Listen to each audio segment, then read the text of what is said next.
Hello everyone, হ্যাঁ আজকে ভিডিওটা কাকাতুয়া পাখি দিয়েই শুরু করলাম। কি মিষ্টি দেখতে, তাই না? আসলে তারাপীঠে আমরা গিয়েছিলাম কাকাতুয়া প্যারা দোকান থেকে প্যারা কিনতে, আর সেখানে ওর সাথে আমাদের দেখা হয়ে গেল। তারপর প্যারা কেনা হয়ে গেলে আমরা চলে গিয়েছিলাম রাতের ডিনার করতে। আর ডিনারে কিন্তু দারুণ দারুণ মেনু ছিল, আর এই হোটেলটা ছিল সম্পূর্ণ নিরামিষ, কারণ আমাদের যেহেতু শনিবার পড়েছিল তাই। আর তারাপীঠে গিয়ে আমরা নিরামিষই খেয়েছিলাম। আর দেখো, ভেজ থালিতে ছিল আলু ভাজা, পাঁপড় ভাজা, ডাল, আলু পোস্ত, দেন আলু পটল সয়াবিনের তরকারি। আর রান্নাগুলো তো জাস্ট দারুণ ছিল।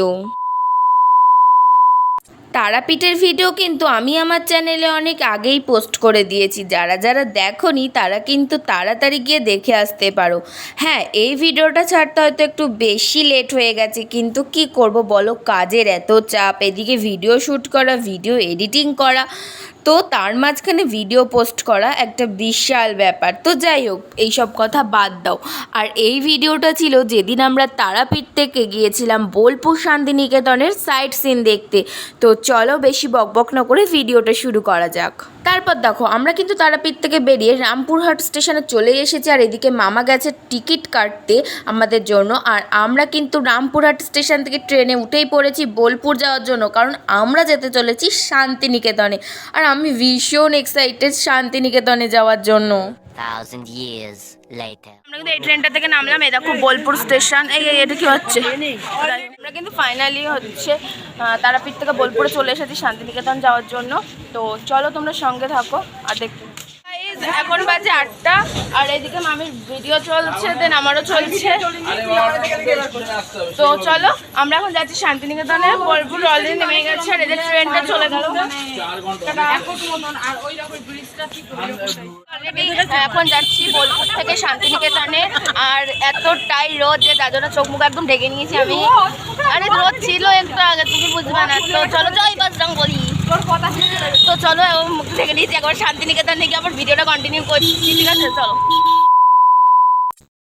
তোমরা তো দেখতেই পেলে আমরা কিন্তু সবাই মিলে টোটোতে উঠে পড়েছি, আর এদিকে তো আমার মামুনি সেলফি তুলেই যাচ্ছে। যেখানেই যায় আমার মামুনি সেলফি আর সেলফি, সেটা বড় কথা না, সেটা সবাই তুলি আমরা, কিন্তু মামুনির পেছনে একটু বেশিই লাগে, কারণ সেলফি তুলতে মামুনি ভীষণ ভালোবাসে। তারপর কিন্তু দেখো, আমরা দুটো টোটো রিজার্ভ করে নিয়েছিলাম, আর এক একটা টোটো নিয়েছিল 800 টাকা করে। টোটাল 1600 টাকা দিয়ে আমরা দুটো টোটো রিজার্ভ করে টোটাল শান্তিনিকেতনের বেসিক জায়গাগুলো আমরা ঘুরেছিলাম। তাহলে চলো তোমরা সঙ্গে থাকো, আর আমার সাথে সাথে তোমরাও কিছু জায়গা দেখে নাও। এখন চলে এসেছি শান্তিনিকেতনে পৌষ মেলা মাঠে। মাঠটা দেখতে পাচ্ছ অনেকটাই বড়, আর আমরা কিন্তু টোটো রিজার্ভ করে নিয়েছি। কত টাকা আছে? আর এই দেখো, এটা হচ্ছে পুলিশ বাড়ি, ঠিক আছে? তো আর এটা এখানে বিশাল বড় করে মেলা হয়। এই দেখো ডিপার্টমেন্ট, এগুলো সব পুলিশ।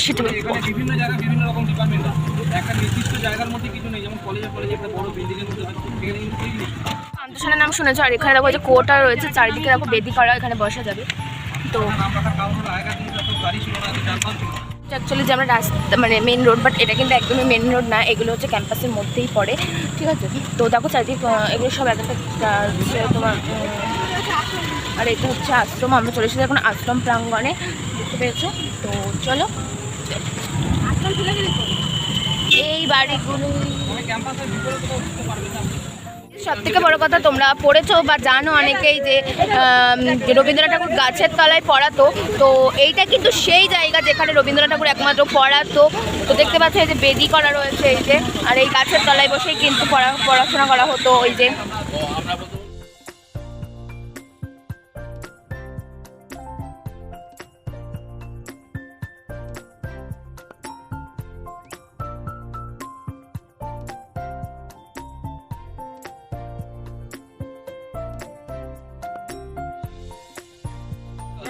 ওটা কিন্তু এই পডকাস্টের ছবি। হ্যাঁ, আর এখানে বসে কবিগুরু 4 লাইন কবিতাও আছে। এটা হলো কুমোরপাড়ার অরুণগাড়ি বোঝাই করা প্রথম 4 লাইন আছে এখানে বসে লেখা। আচ্ছা গাইস, রবীন্দ্রনাথ ঠাকুর তোমরা জানো যে কবিতা লিখেছিল কুমোরপাড়ার গরুর গাড়ি। তো প্রথম 4 পংক্তি কিন্তু এখানে বসেই লিখেছিল, তোমরা দেখতে পাচ্ছ। আর সহজপাঠ বইয়ে যে সামনে একটা বটগাছের ছবি আছে, সেটা কিন্তু এই গাছটারই ছবি। তো তোমরা দেখো, আর গাছটা কিন্তু 3 ধাপে কিন্তু উঠেছে, আর গাছটা খুব সুন্দরও দেখতে লাগছিল। তো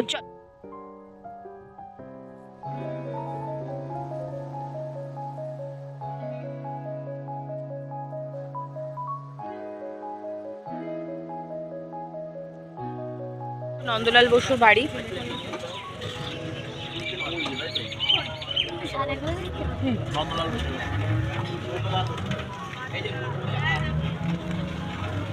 আর এদিকে রয়েছে একটা hostel, boys hostel.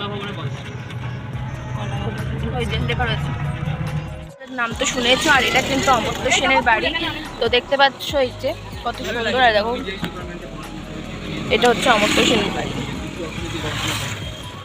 Agriculture, economic, research.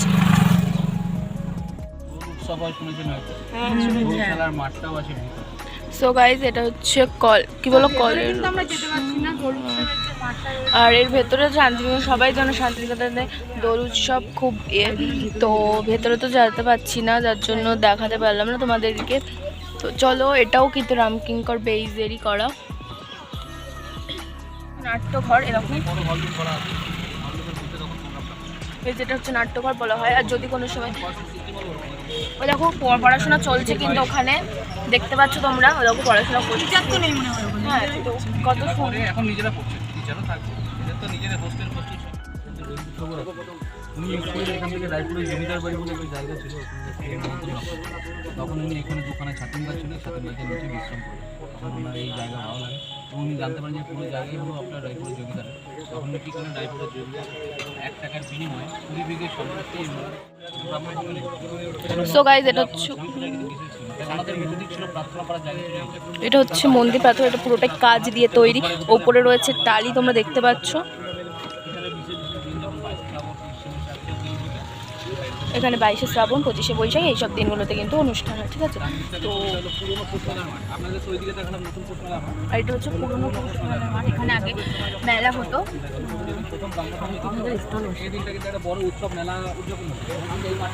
দেখো এটা হচ্ছে আনন্দরূপ কমে।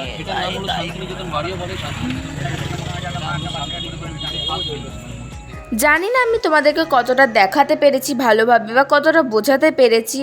হয়তো ভিডিও ক্লিপে আমি সেরকম কথা বলিনি ঠিকই, কিন্তু আমি তোমাদের জন্যই বলিনি। কারণ আমাদের গাড়িতে মানে যে টোটো চালাচ্ছিল সেই দাদা যে কথাগুলো বলছিল, তো আমার মনে হয়েছিল সেগুলোই তোমরা শুনলে হয়তো বেশি বেটার হবে।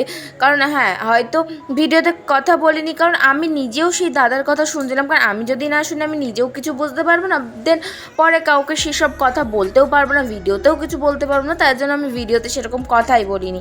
সেটা তোমরা আশা করি বুঝতেই পেরেছিলে। তাহলে তোমরা নিশ্চয়ই বুঝতেই পেরেছো যে আজকের ভিডিওটা বেশিরভাগটা আমি কেন ভয়েস ওভার দিইনি, এই কারণে যাতে তোমরা ভালোভাবে বুঝতে পারো। আর হ্যাঁ, তোমরা কারা কারা শান্তিনিকেতন, বোলপুর, তারাপীঠ থেকে আমার এই ভিডিওটা দেখছো তারা কিন্তু প্লিজ একটা কমেন্ট করে যেও, তাহলে কিন্তু আমি একটু বেশি খুশি হব। তো দেখা হচ্ছে নেক্সট কোনো ভ্লগে। তত সময় সবাই চ্যানেলটা সাবস্ক্রাইব করে পাশে থেকো। আর নেক্সট ভিডিও খুব তাড়াতাড়ি আসতে চলেছে আমার চ্যানেলে। আজকের মতো টাটা।